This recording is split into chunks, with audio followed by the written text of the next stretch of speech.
Tres. Buenas tardes, profesor. El día de hoy vamos a hacer una presentación sobre una simulación del osciloscopio y un analizador de espectros usando MATLAB y SP32. Los alumnos que vamos a desarrollar este proyecto somos Ortiz Santillán Luis David, quien le habla, y Rentería Aguirre Sebastián Manuel. Ok, empecemos primero con una pequeña introducción del proyecto. El PDS justamente es una disciplina fundamental que nos permite transformar fenómenos físicos como el sonido en información digital para su análisis. Entonces, tradicionalmente este estudio se dividía en dos enfoques. El dominio del tiempo, donde podíamos observar cómo varía la amplitud, y el dominio de la frecuencia, que nos revela justamente la composición espectral de la señal. Estos dos conceptos son justamente los pilares fundamentales del funcionamiento del osciloscopio y el analizador de espectros. Entonces, nuestra propuesta o nuestra solución consiste en integrar justamente la potencia de un microcontrolador de bajo costo y alto rendimiento, como es el caso del ESP32 WROOM 32. Este ESP32 va a funcionar justamente como un DCP embebido para la captura inalámbrica y el cálculo matemático. Eso nos va a permitir lograr justamente un sistema capaz de capturar, procesar y visualizar las señales complejas sin una necesidad de cables. Los objetivos del análisis espectral. Para empezar este desarrollo vamos a proponer un objetivo principal, que es justamente diseñar e implementar un ecosistema de visualización y análisis espectral de audio que funcione bajo un modelo de telemetría punto a punto entre justamente un sistema embebido como es el SP32 y una estación de trabajo. Entre los objetivos específicos que podemos tener es lograr justamente la captura de audio inalámbrico con alta fidelidad desde un dispositivo móvil utilizando el perfil del Bluetooth A2DP, que justamente vamos a explicar más adelante. Después también tenemos que implementar algoritmos de procesamiento embebido, como específicamente la ventana de Hamming y la transformada rápida de Fourier. Esto lo vamos a implementar justamente para obtener un análisis espectral más preciso. Y como último objetivo tenemos optimizar la transmisión de datos masivos mediante el protocolo UEDP. Este protocolo lo vamos a implementar sobre Wi-Fi para garantizar una tasa de refresco fluida en MATLAB. Vamos a pasar a la parte de justamente marco teórico, el nacimiento de los datos, la discretización y el muestreo. Debemos entender justamente cómo el sonido se convierte en datos, cómo pasamos de un sonido, de una señal a los datos. Una señal de audio, por explicarlo de forma sencilla, es una variación de una presión sonora que justamente vamos a digitalizar mediante dos procesos, el muestreo y la cuantización. Para este proyecto, como pueden apreciar ahí, hemos estandarizado el sistema a una frecuencia de muestreo de 44.100 Hz. Este valor justamente es el estándar de la industria para audio de alta fidelidad, ya que justamente cubre sobradamente el rango audible humano y trabajamos con una resolución de 16 bits por muestra, lo que nos permite justamente que la señal, en este caso, sea representada con gran detalle. Ahora, en el dominio del tiempo, esta digitalización nos permite justamente observar la forma de la onda, su amplitud y su periodicidad. Esto facilita justamente la detección de cualquier distorsión o anomalía. Por ejemplo, vemos una onda senoidal y vamos a hacer justamente lo que es el muestreo y la cuantización de esta onda. Pues no, estamos en forma simple representando la forma de onda del sonido y vamos a hacer justamente pues, ¿no? sus valores mapeados y su discretización. Ahora, pasamos a otro punto importante que es la transformación espectral. El corazón justamente del análisis espectral es la transformada rápida de Fourier. En lugar de utilizar una transformada directa, que sería justamente, hablando en términos computacionales, sería costoso, empleamos el algoritmo de Cooley-Tukey, que nos permite optimizar justamente el cálculo para realizarlo en milisegundos. Para el procesamiento, justamente como podemos ver, segmentamos el flujo de audio en bloques de n igual a 1024 muestras, como pueden apreciar aquí.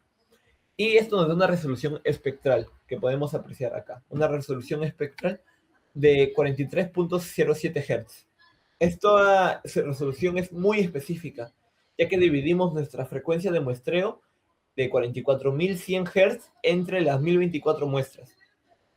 Esto quiere decir aproximadamente 43.07 Hz por cada índice o bin del espectro.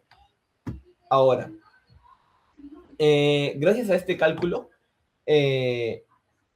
la frecuencia pico real se estima multiplicando el índice de mayor energía que podemos apreciar ahí por justamente este valor.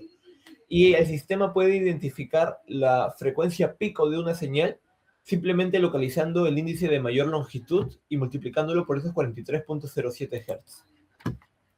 Pasando a la quinta diapositiva, vamos a ver justamente ahora, vamos a hablar del acondicionamiento, que para mitigar el goteo espectral, que es un desafío justamente crítico en esto de procesamiento por bloques, ya que al cortar justamente una señal en bloques finitos, los extremos de la onda suelen presentar discontinuidades bruscas, lo que introduce frecuencias ficticias que podemos apreciar acá, en un corte abrupto, que ensucian la gráfica del espectro.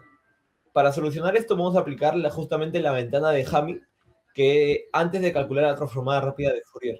Lo que hace esta función justamente es suavizar los extremos, forzándolos a converger gradualmente a 0 voltios, como podemos apreciar acá. El resultado justamente, como podemos ver aquí, es un espectro mucho más limpio, que podemos distinguir claramente la nota musical o el tono puro sin las alteraciones artificiales que generarían los cortes abruptos. Ok, ahora vamos a explicar rápidamente la arquitectura de nuestro sistema, la entrada versus la salida. Se basa justamente en dos tecnologías inalámbricas, que estas dos tecnologías van a trabajar en conjunto. El primero es el Bluetooth AD2P, que vamos a utilizarlo justamente para garantizar que absolutamente se priorice el flujo de audio, evitando justamente otros procesos de red. El audio, por ejemplo, en este caso que vamos a enviar a nuestro celular, se va a convertir, se va a comprimir por el códec y va a viajar eficientemente hacia el ESP32. Este es el protocolo. La naturaleza es un flujo constante y pesado y el propósito de este funcionamiento del Bluetooth AD2P es garantizar la prioridad absoluta, como habíamos dicho, de la transmisión por el audio musical. Ahora, para la salida vamos a utilizar lo que es el Wi-Fi UDP, que es del ESP32 a la laptop. El protocolo, como habíamos dicho, es el UDP, User Datagram Protocol. Y una vez que hemos procesado los datos de la transformada rápida de Fourier y la onda original, los vamos a empaquetar en un diagrama de 1284 bits y lo vamos a enviar vía UDP. Elegimos aquí en este caso UDP en lugar de TCP porque justamente prioriza lo que es la velocidad. En aplicaciones de tiempo real es más valioso recibir el siguiente paquete rápido que esperar la confirmación de llegada del anterior. Entonces es por eso que hemos elegido UDP por encima de TCP. Y este flujo justamente garantiza que la visualización en MATLAB esté en perfecta sincronía con lo que el usuario está escuchando. Paso a mi compañero para que siga con la parte de metodología. Ok, ahora pasamos con la metodología. Como ya lo explicó mi compañero, la arquitectura se va a basar en un modelo de 4 etapas en el que el microcontrolador ESP32 en su modelo WRUM32 va a ser el DSP embebido para el procesamiento de nuestras muestras. En el SP se va a aplicar el muestreo y el acondicionamiento de la señal para luego poder aplicar la transformación espectral y los empaquetados de datos. Y finalmente, utilizando el protocolo UDP, se va a visualizar estas muestras en MATLAB, de forma tanto en el dominio del tiempo como en el dominio de la frecuencia. Siguiente.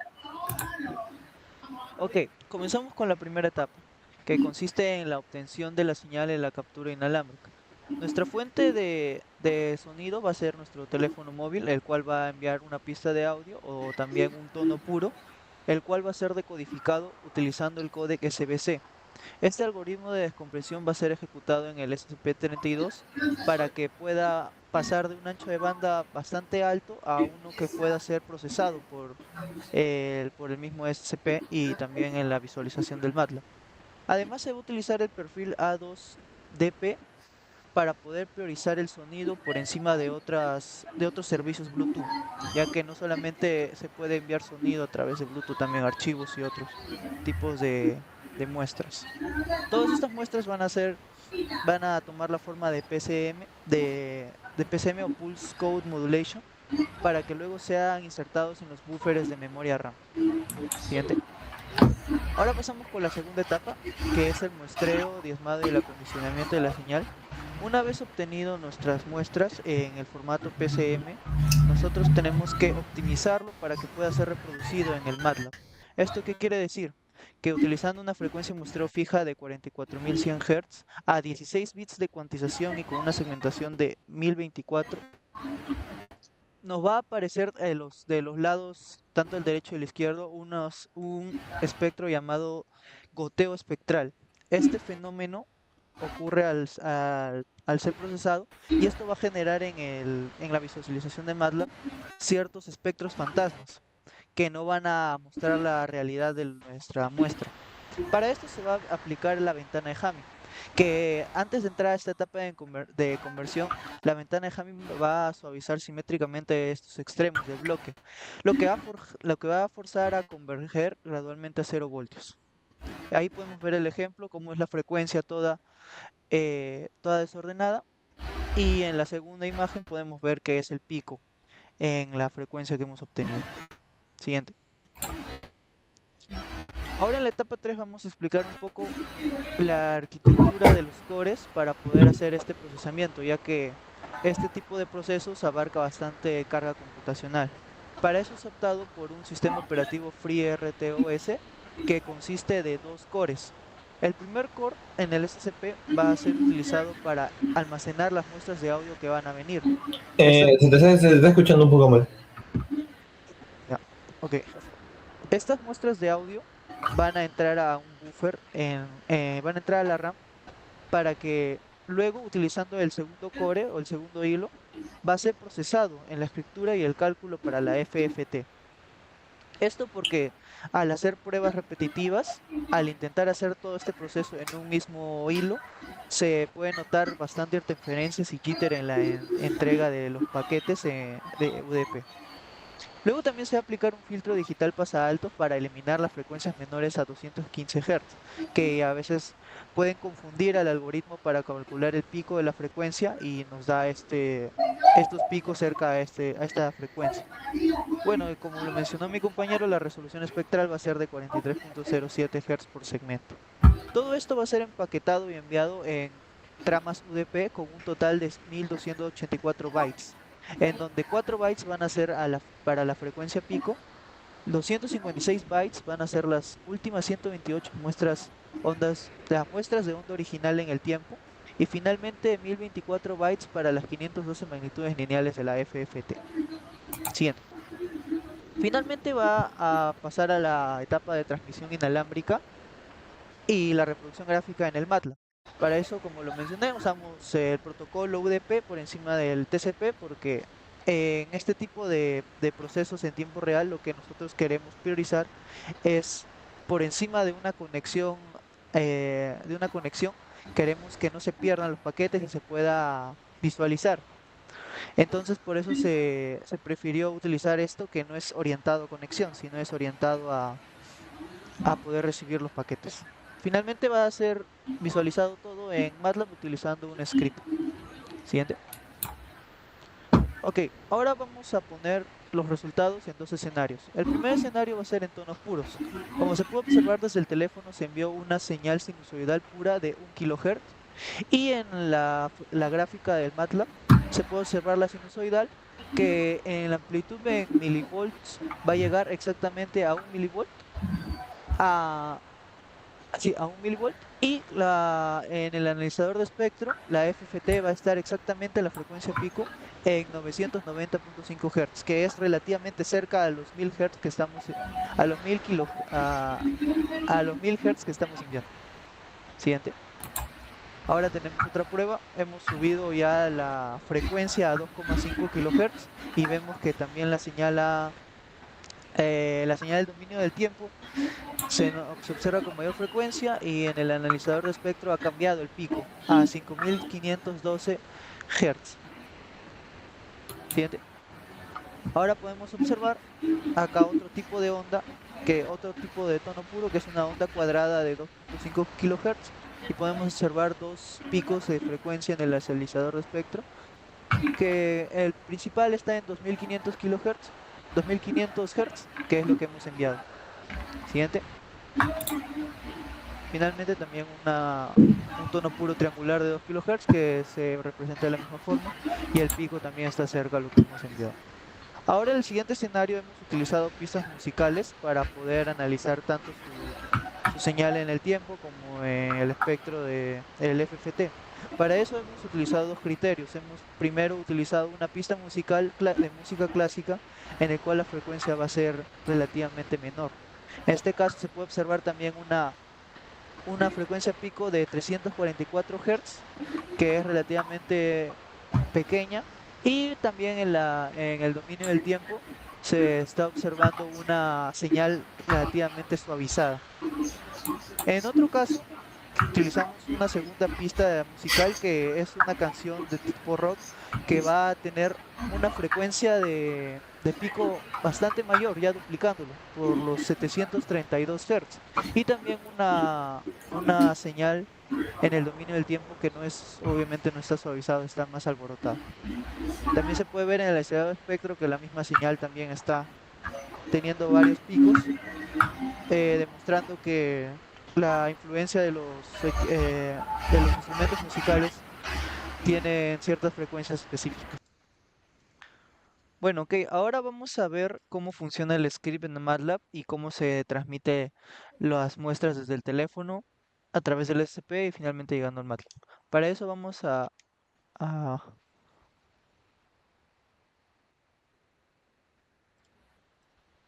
abrir aquí. Ya, aquí tenemos el código. Aquí tenemos los valores del paquete con un wavesize de 128. La FFT size va a ser de 512, la frecuencia de muestreo de 44100 y la NFFT de 1024. Entonces, desde mi teléfono móvil que lo tengo acá, primero vamos a hacer la prueba de los escenarios con tonos sinusoidales o tonos puros en tiempo real. Bueno, ahora reproducimos el script y vamos primero con una onda sinusoidal, aquí lo estoy enviando, y voy a variar la frecuencia para que vean cómo se va variando en el script. Ahí estoy moviendo la frecuencia, se va moviendo. Y puedo utilizar también una onda cuadrada, una onda triangular y una onda diente de sierra. Y también se puede variar la frecuencia hasta los 10K Hz. Pero eso no es todo. El segundo escenario será al reproducir una canción. Y acá podemos ver cómo se va moviendo tanto la señal de dominio del tiempo como el acelerador de espectro. Nos va botando una frecuencia pico que va variando entre los 200 a 300 Hz. Si queremos hacer una prueba más exacta, le podemos dar pausa al script y no podemos analizar la señal en ese momento indicado. Ok, ahora pasando a las conclusiones. Se ha obtenido tres principales conclusiones, que la separación de tareas en dos núcleos, como lo mencioné, un núcleo o un hilo para el procesamiento de la FFT y otro para recibir las muestras, ha funcionado para la perfección para poder hacer el proceso en tiempo real, sin ningún retraso, sin ningún jitter. También la combinación del uso de Bluetooth y el Wi-Fi UDP como modo de transmisión ha cumplido con el objetivo de velocidad y estabilidad para el equipo, para el proyecto. Y finalmente el uso del filtro pasa alto junto con la ventana de Hamming para poder solucionar los problemas de optimización que se han visto durante el procesamiento. Siguiente. Y bueno, para finalizar la bibliografía de nuestro trabajo, Y eso sería todo por nuestra parte, profesor. Muchas gracias, profesor.